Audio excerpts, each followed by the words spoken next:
Thank you very much, Charu. And I must say, Celerity kind of walks the talk on grooming because I'm doing moderation for the first time. Yeah, pretty much been on the other panel talking a lot, but getting good out of the other people also. I'm doing it for the first time. Yeah, and we of course the last panel, so we're a bit squeezed on time. But that's nothing new for supply chain, right? I mean, when we've run innovation projects, the rubber hits the road, the launch date never changes, supply chain should always deliver on time. So we're pretty okay with that. I think what we're going to be talking about is panel for grooming leadership, right? And, the first thing we kind of need to understand is that there is a huge leadership vacuum. Yeah, and when we're talking leadership, we're not talking CXO level only. I mean, it's leadership across at mid-management level, at lower levels, yeah. I mean, some of the data points that talk to it, you talk to executive search consultants today, they tell you the lead time that it takes to fill positions is continuously going up, yeah. And what's driving that? Compensation keeps going up because there are fewer talent pool that they're chasing to. You look at entry-level positions, there's always a leadership challenge there. And that's a huge anomaly because as a country, we churn out a lot of engineers, we churn out a lot of B-school grads, but then when you still want to hire people, you find that there is a gap between what is expected and what they come out with. Yeah. So we clearly have a challenge in leadership, and the challenge is just going to grow because I mean, if we're going to grow to a 5 trillion over the next 3 years, 10 trillion by 2030, and 30 trillion by say 2047, we're talking of a significant amount of people that will be needed, and we're not going to, how are we going to find for them? How are we going to source the leadership pipeline is another thing. So I think our panel here is today going to kind of, I think what we are hoping is we'll kind of get you to tickle some thoughts, think about leadership. If we could have solved for it in half an hour, I would have taken half an hour more and solved world peace as well. So we're going to take half an hour, hopefully get you to think a little bit about leadership in a different way. So let me break the buck and start with Sanjay rather than the lady first. So Sanjay, just want to take your view on what you see as the factors driving what we are calling the leadership or the talent crunch in India. Is it real? Is it there? And if so, why do you believe it exists? Yeah. Yeah. So, first thing we should acknowledge we are standing between. Yeah, and an intro, please, Sanjay. Yeah, and an award. So, yeah, I don't have to intro myself, right? So, I've been standing here for a long time.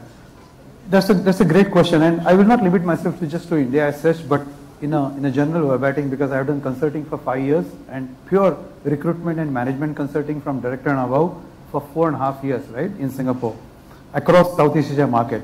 And one of the things that I noticed was, and Sneha brought this point today, is the culture, which is an imperative, right? She said that very well. So culture is an imperative. If the management at the top, right from the board actually, and Aparna will talk about it because she's a board member, if that culture is not configured to create leaders, then certainly there is going to be a lack of pipeline. If you have a lack of pipeline, then you get mediocre leadership. You get mediocre leadership, they don't create leaders, right? And they don't create leaders, you just never have leaders at the bottom level, at the defensive level of the management. Defensive level of the management is not a title-centric word, but something which is a senior manager who manages people, who manages P&L, probably a spend management, freight, warehouse, procurement, whatever. That's the leadership that we should be grooming well, so that they really create leaders at the bottom and then it goes at the top. It starts from the top, but it actually ferments at the bottom, it grows at the bottom, either way you look at it. So that's probably the most intricate is the culture. And then second thing which I'll just quickly cover is the traditional and hierarchical, which is the countries like us, Japan, Korea, more traditional, more hierarchical, more ethos that actually hinder the growth of leadership. And if you do not have leadership which works on grooming leadership, then you will never get a leaders, right? So just one example quickly. When I was hiring director and I would ask the vice president, do you want a leader quickly or a sustainable for next 3.5 to 4 years that stays with the organization? And typically I got the answer in some countries, yaar itna time ka hai mere paas. I have already completed 2 years. I want to just do something for the next 2 years. The person can come in and do something. I may not be working here. It's a complete lack of leadership grooming attitude, right? It's a maintaining yourself, and that actually hinders the entire leadership. As board goes down, and good organizations, you will see, there are many in India, they have fabulous leadership at the defensive level, and they do what they do best. They hire internally. I repeat the word. They promote the talent.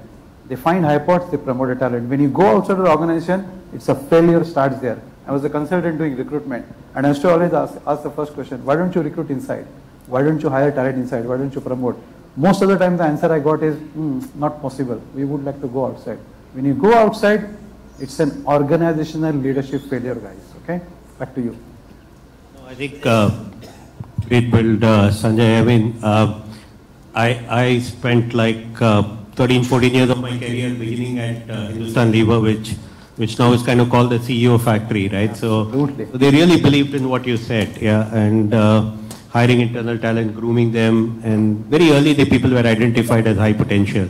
My first job was Lever, and I'm a Gulita guy. Okay. I will never leave that tradition in my life. Yeah. But I'll kind of, I have a disagreement there, which I'll kind of talk to you as well. But I think the whole model of expecting an employee to join, groom him for 15, 16 years, expecting him to go on and stay, is probably an old template. Yeah, I mean, with the way skills are changing, the way a lot of things are changing, I don't know if that's the model for the future. Yeah, but anyway, so Aparna, I mean, he was talking about culture and hierarchy and transformation, which is a key challenge. Clearly believe that the onus is on the organization to develop leaders. Yeah. Want to take your views on what's the leadership challenge and what's driving it after a quick intro, Aparna. So I think I've already been introduced, but with your permission, as I mentioned to you earlier, so how's the Josh in the room? No? Doesn't sound like. How's the Josh? Good. One last time. How's the Josh? Okay. Only this side. Only this side it's high. Okay? Why did I actually say that or ask that? Because I think I understand, and I've been here since morning, everyone in this room is a leader in some form or the other. Okay? In your organization, in your personal capacity or whatever. So, unless and until energy is high for leaders at all points in time, I think grooming leaders or successors, I think will be very tepid if your own energy is not contagious. Okay? So, that was the opening remark, but, to your point, and I think what Sanjay was saying is, the conundrum is more around build or buy. Okay? Now, if build is the old template, okay, and Sanjay says that he will swear by it because he comes from that school of thought and he's been trained, okay, there are still organizations very successful which continue to be a talent factory, okay, and continue to groom people, continue to groom and train people who are now being eyed upon and employable also externally. That's how organizations are buying talent, right? So there's build, the organization continues to invest in leadership development, coaching, mentoring, on-the-job training, providing opportunities, even if you're not 100% ready for a role, etc. And thereby there's a stretch and leadership breadth and depth that gets developed when you're actually put in those situations which you haven't experienced before. So you learn to swim, you learn on the job, and so on. All right? So this is how organizations are training.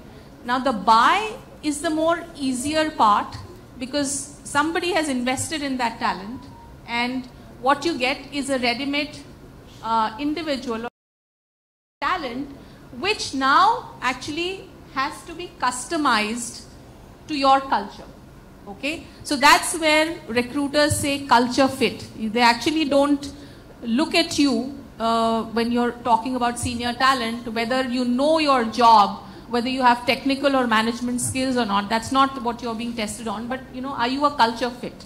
Okay, that's what leadership is looked upon when you actually buy talent. Okay, and buying is, of course, a demand and supply, and I don't have to preach, to supply chain people here in terms of, demand and supply gap. I've heard this very often. There's data to support which says that even at the board level, and if I talk about women in leadership, okay, there's a talent deficit. You don't have very many women who are ready to take board seats. Now, to me, again, whether you look at leadership, and in an organization, or you look at leadership at the board level, will you take a chance with someone who is even 80% or 90% ready? And then, throw the person into the room.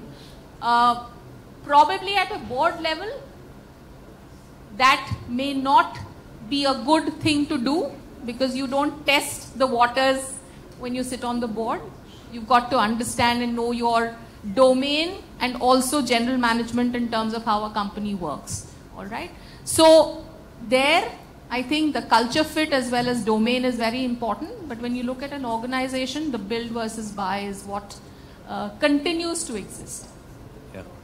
No, and I think, look, buying is an option. But at the end of the day, if you're buying somebody, then somebody's losing it. So if you look at it as a talent pool, you're still fighting within the same pool of talent, right? But what we are talking effectively is that, if India is going to grow to 5, 10, 30 trillion, you just need more leaders, yeah? And that's something that's going to keep coming up. And I'm just going to, kind of touch it a little differently, Sanjay. In terms of, one is, of course, there is leadership, which has all these qualities of inspiration, visionary, direction setting. But there's also competence that needs to go with leadership, right? And today, you take supply chain, it's, the pace at which skill sets and the need for skills is changing. You look at AI, it's so disruptive. I'm just wondering how are we going to identify these future leaders, and what would be your kind of a thinking to say how organizations or governments should be looking at it at a larger level to build a leadership pipeline? Wonderful. So it's the how, right? It's the how. And how is not so difficult actually, right? Because the execution is more difficult than the how. How, you can say communication is the key, right? And then walk the talk. The senior leadership really has to walk the talk, because monkey see, monkey do. Probably wrong word, but as the junior leadership sees what the senior leadership does, and as Prerna said, you can't test waters at a chairman level, at a board level, but if you do that, then it's a failure format that starts, right? And that's why communicating the right strategy, communicating and indicating and walking the talk that we really want to groom leaders. So identify high potentials. And high potentials identification is not a performance review, right? In my career, and this is not a self-embellishing statement, but I have hired a HR person to lead a warehouse for over 10 years in Thermo Fisher. I hired a technician, a metallurgy guy, to lead a HR guy in my office for 3 to 4 years. And this guy did an amazing job. Just pure confidence, trust and support, and fail fast, make mistakes, learn. We all learn as an organization. That whole ideology of an organizational development rather than siloistic individual development is a far-reaching message. And you walk the talk, people want to stay with you. It is not the hiring solution that you need to create. You can get AI to do. It is a retaining solution. Are you able to retain your people? And very strong to say, I am proud in my life, people have come to me and said, sir, I want to resign because I am getting a job. And I have a 75 to 80% raise of retainership, and not by money. Money is always the third criteria. There are many more things that people want in an organization. So it's not actually the how. There are many hows, and you can find consultants to do that. But the moment you step outside, I still feel there is a lack within the organization that you need to step outside to do it. That is where the problem starts. Sorry. Yeah, no, I think Sanjay is clear that there is a clean need for the organization to build people, build talent, hold people. It's a manager responsibility to do that, and it's quite true. I mean, I think most people don't leave organizations, they leave people. Yeah. But there is only one very reason. Sorry, there is only one reason why people leave job. I think everybody knows it. What do you think, guys? Only one reason people leave jobs. Absolutely. So why not hire better bosses? Why not create better bosses? Why not flow the culture down and walk the talk? That's it.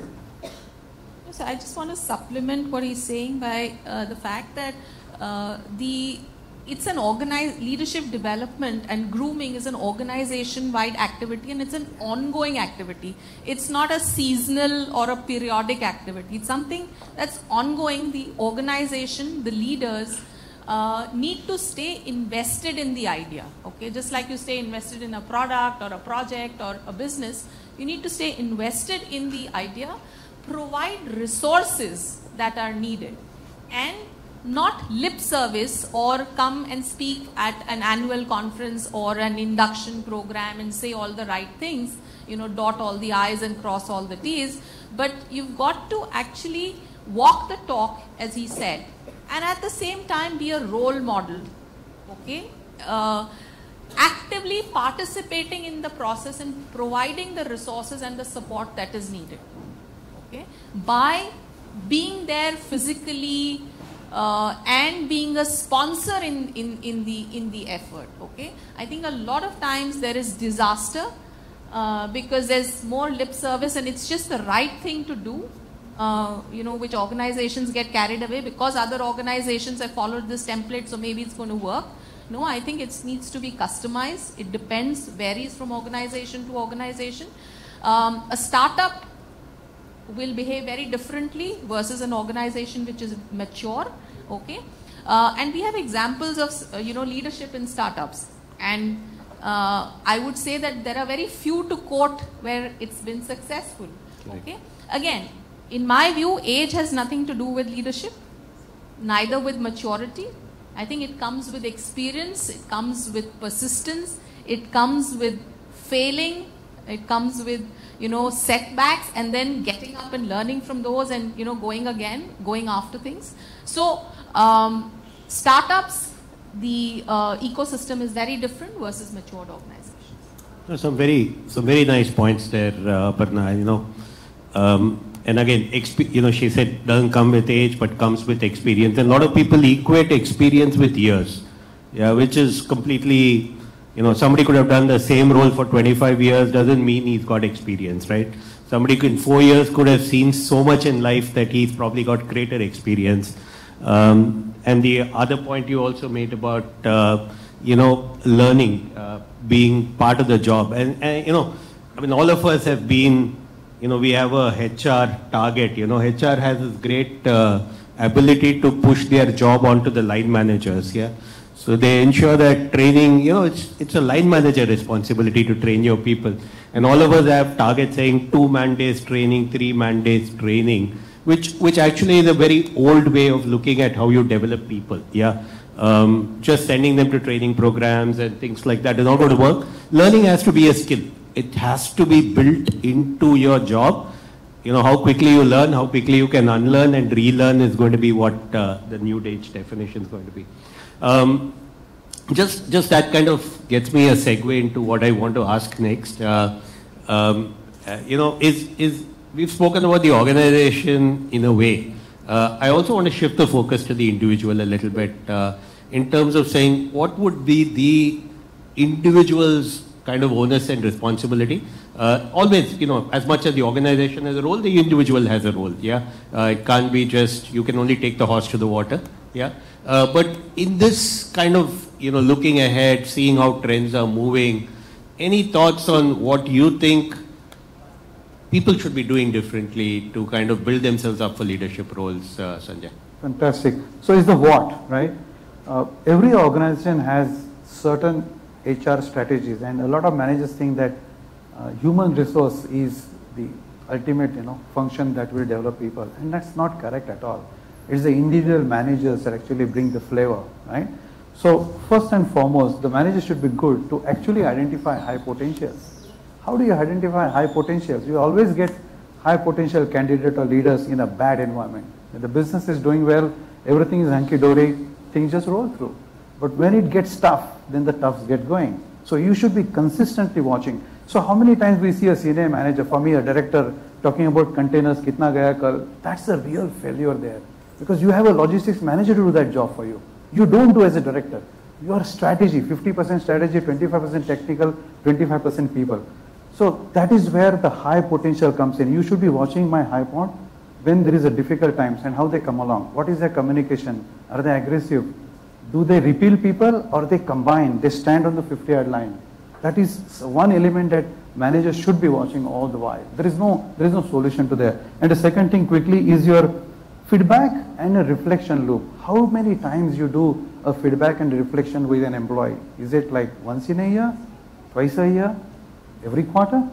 What's your one-to-ones? Your one-to-ones are what? All performance, 25 KPIs, you're dead, finished. 5 KPIs, 25 minutes of discussion, 10 minutes of personal discussion. So what are you doing? How is your daughter doing? This brings in a lot of other flavor besides your responsibility. You get to know a sneak view of the person's family, personality, their liabilities, their assets. Shift them. Make them uncomfortable. Leadership is all about making yourself uncomfortable, making others comfortable. Make them uncomfortable, see how they work. Test them. Right? That's one. And the last one is obviously empower. Make people, give them leadership values to take decisions. Doesn't matter. If it succeeds, it's your team. If it fails, it's you. At the same time. And then people stick to you. They want to take decisions. They want to cover you. They work on Saturday, Sundays without you telling. Back to you. No, I think it's great, Pils. And all of these have an individual role in it and an organization role in it, but the individual role is very critical. I mean, a lot of people need to prepare for one-on-ones, need to be ready with what they want. Empowerment is a bit about taking as well as about giving. It's not about, only one-way traffic. So great. Your thoughts on that from an individual's perspective? So I wanted to add two things on either side. The first one being the manager or the leader being uncomfortable in actually identifying someone who's smarter than him. Okay? And I think that's what makes people very insecure.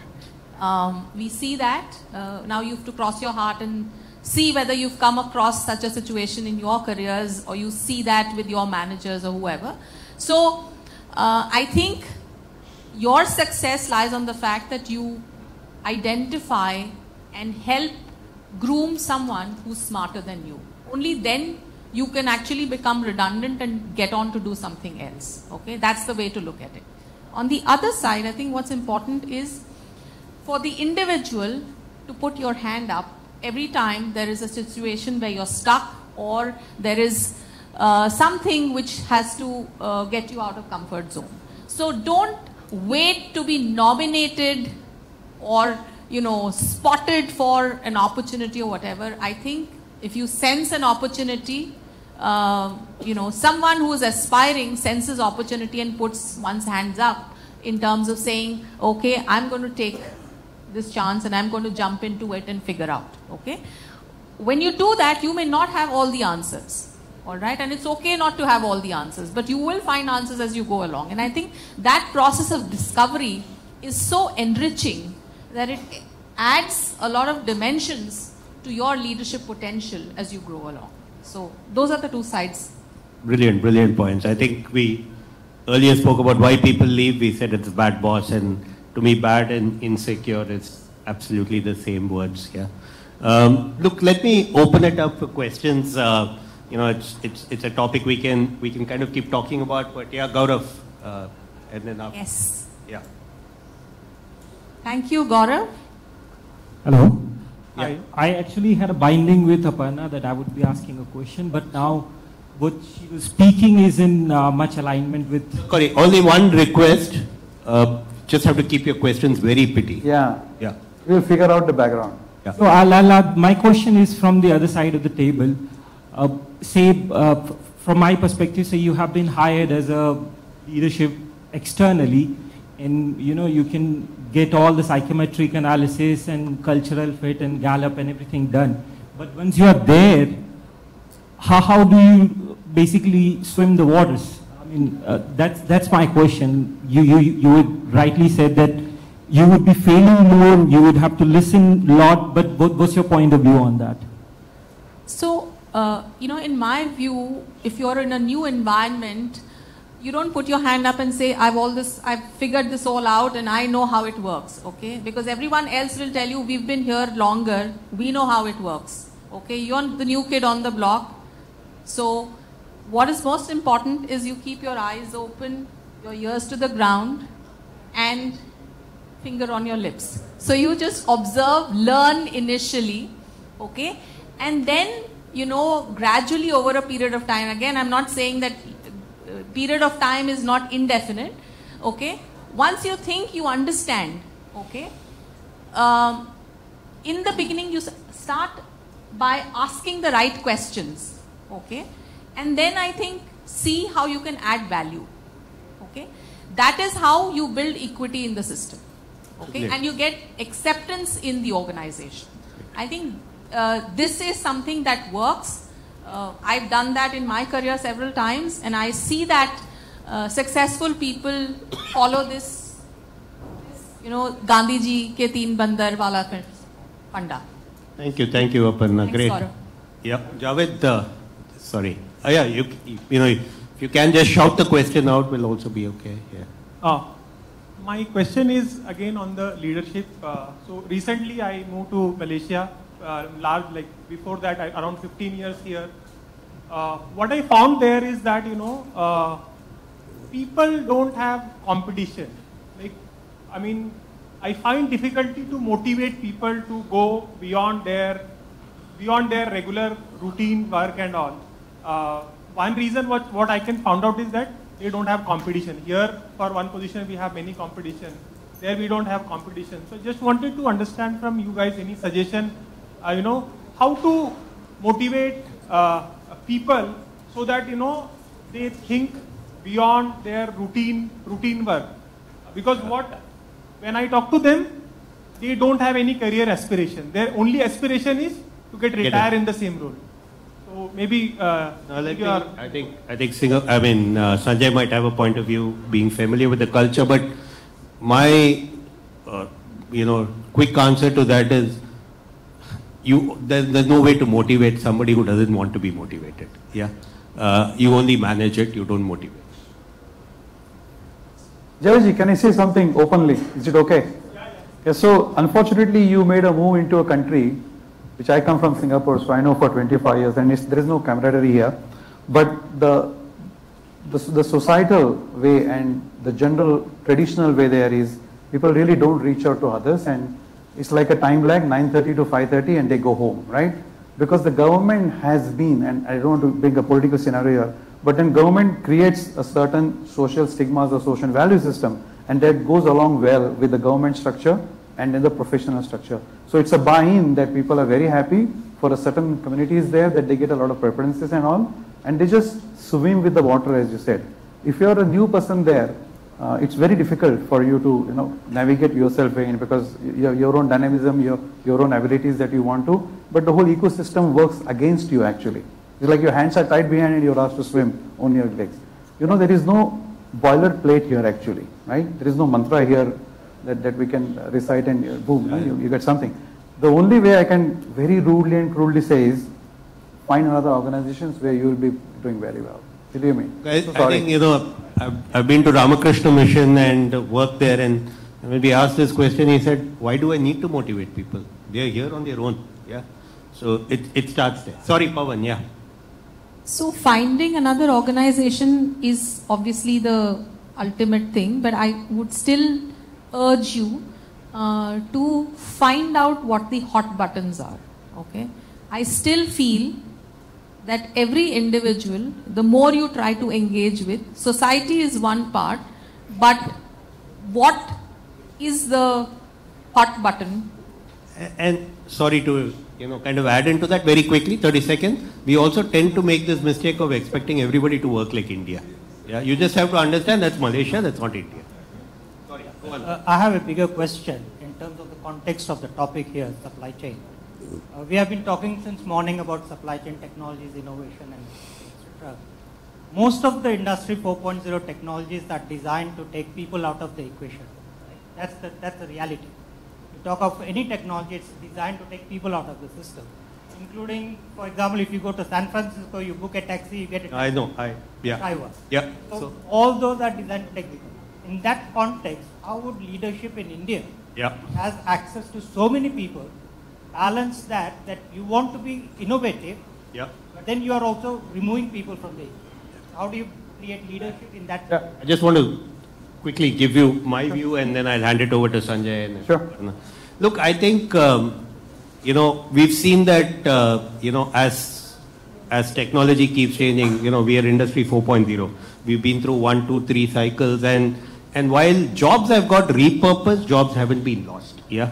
So as more and more AI comes, we might actually have to pay for people-to-people interaction. Yeah. So, psychologists, psychoanalysts may be the new version. But coming specifically to leadership, I think leadership role is, about providing and setting direction. It's about getting empathy and listening. There are still going to be people who will need these changes. So I think the leadership role will never go away. Yeah, because organizations will still need empathy, will need culture setting, as long as there are even a couple of people in the organization. But like to my point, as I said earlier, people need to be competent and understand this as well to be a leader. Yeah. So, competition is the source of excellence. Can leadership? Competition is the source of excellence. Can leadership create a competitive, fair culture, and in the process, create excellence? Sure, can I? Yeah. So first we should have banned Dr. Pawan from asking this question, okay? Anyway, we didn't do that. Charu, we did a bad job. So I dread you asking this question. Anyway, so Pawan, great question. Even though no matter what technology brings in, human beings will always be required. Somebody has to manage the technology. Somebody has to define the technology. Somebody has to define the parameters. Somebody has to manage the technology. You can buy F-17, but if you don't know how to fly, you are finished, right? So taking that thought forward, you still have cobots, collaborative robots, right? So human beings in Korea are doing still a cobot, a small box. It still does a lot of work. So they haven't done all human beings redundant there. Massive cobots have come in and they will do certain jobs which are more repetitive, and there is a quality aspect to it. But thinking, right, conceptualizing, making a strategy, shipping goods, drivers, you can have driverless vehicles, but am I a fan of it? Bullshit. No, not at all, right? You still need people to drive a vehicle. US can do a lot of different stuff, but in India, for example, we are far away from that, and we are a people asset company. Our asset is people. Our asset is brilliance. Why not utilize what we have and go search something else which we don't have? That's not the right management strategy, right? Which doesn't mean embrace value system and work through that. Not at all. But make do with what you have, which is in abundance. Government is supporting to that. Why? How can you, move away from that footprint? So you just need to find human beings doing better jobs, taking over better jobs, give them, reskill them, and move on.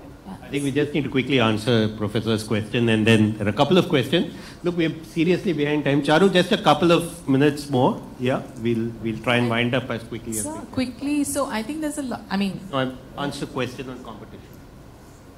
So, how does competition lead to leadership excellence? Or? I think it goes back to my point in terms of leaders not being insecure about developing people, smarter people, and with efficient skills and competencies, better skills and competencies, who will outshine them, outperform them. All right, you're already creating competition and not getting threatened by it. That leads to excellence. Just one. Sir, I have a question, sir. Just one word for Dr. Rai. So, sir, EVP, employee value proposition. If you understand employee value proposition, you got a great organization. Yes, Javedji. So, I'm waiting for quite long, sir. I'm from a different tribe, that's the armed forces. And I've been looking around, I don't find very many from my tribe out here. I just want to know from the industry, that is the supply chain industry, the leaders are here, as to you got a very groomed leader in armed forces. He mobilizes 2,500 tanks over 7 days, and just to remind, one train can carry only 15 tanks. These are spread 29 states. He mobilizes 3,000 guns towed behind a prime mover. He mobilizes lakhs of tons of ammunition. He mobilizes rations, he mobilizes medicine. 12 lakh people over just 7 days. Devaji, what is your question? When he comes out, I just want to know how many of you are tapping this groomed leader towards supply chain side, and if not, what skills you feel these officers should develop to come to this side? Wow. Look, we need Vijayji here to answer the question. Vijayji, yeah, please. I think, probably why don't you take it first, Colonel, and I'll give you my point of view. Please, yeah. Javed, I'm Colonel Vijay Nair.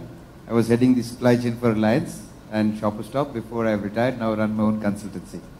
So, a very nice question, Javed. In fact, I try a lot to place a lot of 4G officers to various organizations. So yes, you are ready leaders, but what we require is, we require a little bit of realization in the officers who are coming out that there is an entry point. What happens to a 4G is that his learning curve is extremely steep. He may start low, but the learning curve is extremely steep, and we should utilize that. I think where we are failing in our placements is that we are looking for a much higher salary bracket. Times have changed now, because you come out, I mean, in my time the salary was very less. Nowadays the army officers are paid very well. I think that is one place which needs to get adjusted. Secondly, our orientation course is totally based on, I don't know, I take classes over there. I find that the entire lot of students are only interested in placements at that time, and there's very less education which is happening up outside. Probably you and me can have a chat on this. There's a lot that can be done, but I do agree to Javed that there is a huge pool of leaders who are capable of doing anything, not security, anything. I went to supply chain and I grew in that line. They are capable of doing anything, and security is the last place where they should go. And I wish the corporate will look more seriously into this. And what are we talking of? Some 66 officers per management institute? That is all that we are looking of from each of the, I think there are 6 management institutes which are doing it. So about just that many people whom we want to get placed, and there are huge amount of vacancies, and I really find these people struggling, really struggling. So look, I just want to just add one thing to this, and I've worked with a lot of, ex-army people, mostly short service commission. So they're not the people who've spent 20 years, more like 5-7 years, and then done an MBA or something. One of the challenges is the organizations that lack discipline. Yeah, most industrial organizations lack a sense of discipline, but we still expect people to deliver, under slightly ambiguous circumstances. And sometimes I find that that's where there is a challenge or a gap that needs to be fulfilled. Is it right? It's wrong? We can debate it, but that's unfortunately how many organizations operate. Sorry, Nikhil, your last question, and then we'll.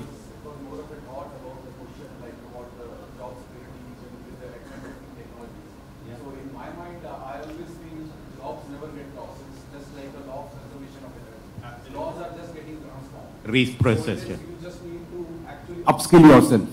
So the only thing is, take an example. If I take a liberty of a cameraman, earlier aerial shots were shot in a helicopter. Today you have a drone. So if a cameraman is not upskilling himself to operate a drone, that's his fault. He cannot complain that helicopter has got lost. I cannot take that. Completely agree. No, I think we pretty much look. I think leadership will continue to stay amorphous. It's not. We don't know how to solve for it. But I think every individual is a leader from a perspective of knowing if he's got a set of people with him, or even if he doesn't have a set of people with him, he is responsible for his own development at some point in time. And look, I think if there's one takeaway from it, it's the fact that we have to keep learning, and that's not just an organization to do for us. We have to do it ourselves. Learn skills.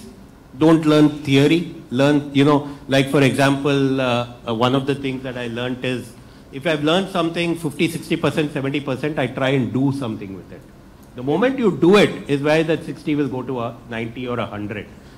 So keep upskilling, keep unlearning to relearn. So thank you very much. Thanks a lot. Thank you guys. Great show today. Great questions.